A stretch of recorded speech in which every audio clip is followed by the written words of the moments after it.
સુરતના જાણીતા બિલ્ડર વેલજી સેટાના પરિવાર સામે લેટ ગ્રેમિંગની અરજી થતાં શહેરમાં ચર્ચા જાગી છે।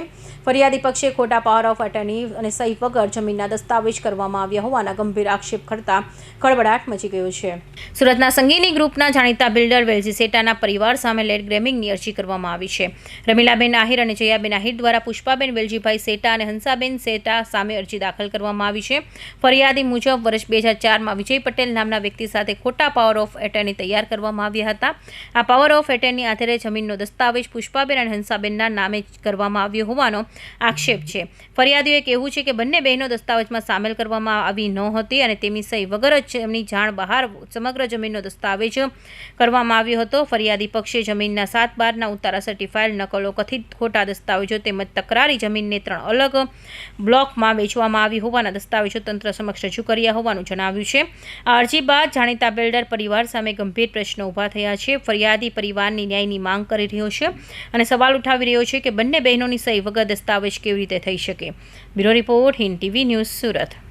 હેલો, આપનું નામ? જયાબેન બાબુભાઈ।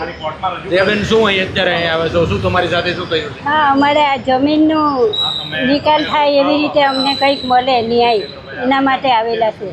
અમારા નામ શા કારણે કાઢી નાખ્યા તેના માટે આવેલા છે। એટલે તમને ખબર વગર તમારી જમીન લઈ લીધી? ના, અમે ખેતી કરતા હતા પણ પાછળથી ખબર પડી કે અમારા નામ કાઢી નાખ્યા। અમે નથી અવેજ લીધી, નથી સહી કરી, તો અમારા નામ કયા આધારે કાઢી નાખ્યા એવું ને અમારો કબજો છીનવી લીધો।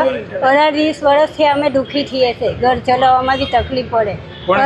કોણે કબજો છીનવી લીધો? વેલજી સત્તા, પુષ્પા વેલજી, એ લોકોએ ખોટા અમારા નામ કાઢીને એ લોકોના ચડાવી દીધા છે। તંત્ર પાસે શું તમારી માંગણી છે? અમને ન્યાય મળે, અમને અમારા હક અપાવો, બીજું કંઈ નહીં।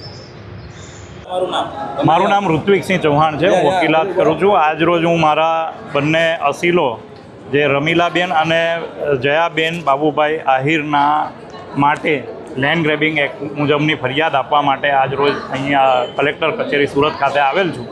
બંને બહેનો જે છે જયફઈની ઉંમરના છે અને એમની વડીલોપાર્જિત મિલકત ચાલી આવેલી જે 2004માં એ મિલકત જે છે તે આ ખેતીલાયક જમીન છે, કઠોદરા ગામ ખાતે આવેલી છે, હાલમાં પૂણા ગામમાં પડે, નજીક કામરેજની નજીક છે, જેની આશરે હાલમાં જંત્રીની કિંમત 17 કરોડ ને 88 લાખ રૂપિયા છે। અને જે જમીનમાં આ બે બહેનોના સહમાલિક તરીકે નામ ચાલી આવેલા આ કામના આરોપીઓ પુષ્પાબેન વેલજીભાઈ સેટા અને હંસાબેન રવજીભાઈ સેટાના હોય જે 2004માં એક ફોર્જ ડોક્યુમેન્ટ ઊભો કરેલો જે પાવર ઓફ એટર્ની હતો। એ પાવર ઓફ એટર્નીના આધારે એમના ફેવરમાં, આ આરોપીઓના ફેવરમાં એમણે દસ્તાવેજ કરાવી લીધેલો અને એના આધારે આ બંને બહેનોના નામ કાઢી નાખેલા રેવન્યુ રેકર્ડ પરથી અને પોતાના નામ ચડાવી દીધેલા છે। એ ફોર્જ ડોક્યુમેન્ટ બનાવવામાં એ રીતે થાપ ખાઈ ગયેલા છે કે પાવર કે દસ્તાવેજ બંનેમાં આ બંને બહેનોના નામ નથી, બંને બહેનોની સહીઓ નથી, બંને બહેનોની કોઈ પરવાનગી લેવામાં આવેલી નથી કે કોઈ રીતનો અવેજ એમને ચૂકવવામાં આવેલો નથી। છતાં આ ફોર્જ ડોક્યુમેન્ટ જેમાં બંને બહેનોના નામ નથી તેના આધારે આ બંને બહેનોના રેવન્યુ રેકર્ડ પરથી નામ કાઢી નાખવામાં આવેલા અને તેને આધારે આ 2007માં આ જમીન જે મોંઘીદાટ જમીન છે તેનો કબજો આરોપીઓએ લઈ લીધેલો છે અને ગેરકાયદેસર રીતે કબજો કરીને ચાલી આવેલા છે। એટલા માટે આજ રોજ હાલ લેન્ડ ગ્રેબિંગ એક્ટની કલમ 4(5) અને આ જે ફોર્જ ડોક્યુમેન્ટ બનાવેલો તેને માટે BNSની કલમ 336(2), 338, 336(3), 340(2), 339, 61(2) અને 54 મુજબની ફરિયાદ આજ રોજ અમે કલેક્ટર સાહેબશ્રીને સુરતમાં આપેલી છે, જે ડિપાર્ટમેન્ટે એક્સેપ્ટ કરેલી છે અને રિસીવ કરી આપી।